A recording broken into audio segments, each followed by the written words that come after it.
Down here in Dorset, it's been another spectacular season for the Poole Harbour Osprey project, seeing the return of breeding male 022 and female CJ7 as they return for the second time to breed. Now, being the only Osprey pair in the whole of the south, they've got a lot of weight on their shoulders, and we've been live streaming the nest online for everyone to be able to review. But the season's been full of highs and lows with soap-like drama filling our screens, and we'd like to recap the year so that you're able to see the journey that we've come on.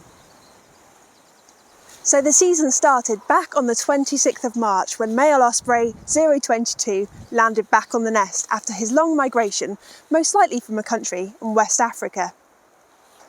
But what happened next was quite unexpected. He was joined by a female on the nest that was not CJ7.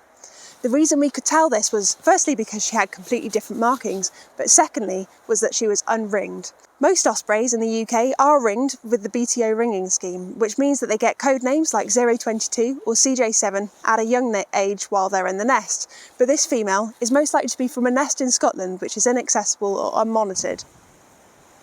So now 022 is faced with a difficult choice. Should he patiently await the return of CJ7 and breed with her like he did last year, or should he hedge his bets just in case CJ7 didn't return and try his luck with this new female instead? Well, 022 decided to keep building up the nest and make sure it was repaired from all the damage over winter, but he did decide to try his luck with this new female. So the pair mated and bonded, and she was now being nicknamed Jolene online.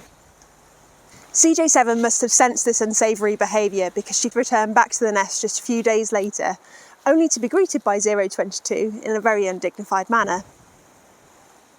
However, when dawn rose, CJ7 was also faced with the fact that there was another female on the nest, and she was still mating with 022. Over the course of the next few hours, the three stayed together on the nest, but it wasn't long before CJ7 stamped her authority and made sure that the young female was ousted. The pair quickly slipped back into their old routine, rebuilding the nest and courting one another as they had back in 2022. And it wasn't long before 3 eggs were laid in the nest. But this year, unfortunately, it wasn't just sticks that were being brought in to line the nest. The pair were also bringing in large pieces of black plastic and embedding it deep within the nest. Fortunately, some of this plastic was expertly removed by the pair, some of it buried deeper into the nest, and we also went and spoke to local landowners to make sure no more of this plastic was escaping into the landscape. We were very lucky that actually all 3 chicks hatched between the end of May and early June, and none of them were affected by the plastic. At this stage they were so small that they found it difficult to hold up their own heads, but fortunately male 022 redeemed himself for his behaviour earlier in the season, bringing in up to 6 fish a day to feed the young chicks. With this huge amount of fish being delivered, it's only a matter of time before the young chicks start to lose their downy feathers and start to resemble the adult ospreys more closely. But they are then faced with difficult threats. The challenges of really hot weather, where the adults have to shade them from the sun, but also torrential downpours where they get completely soaked through.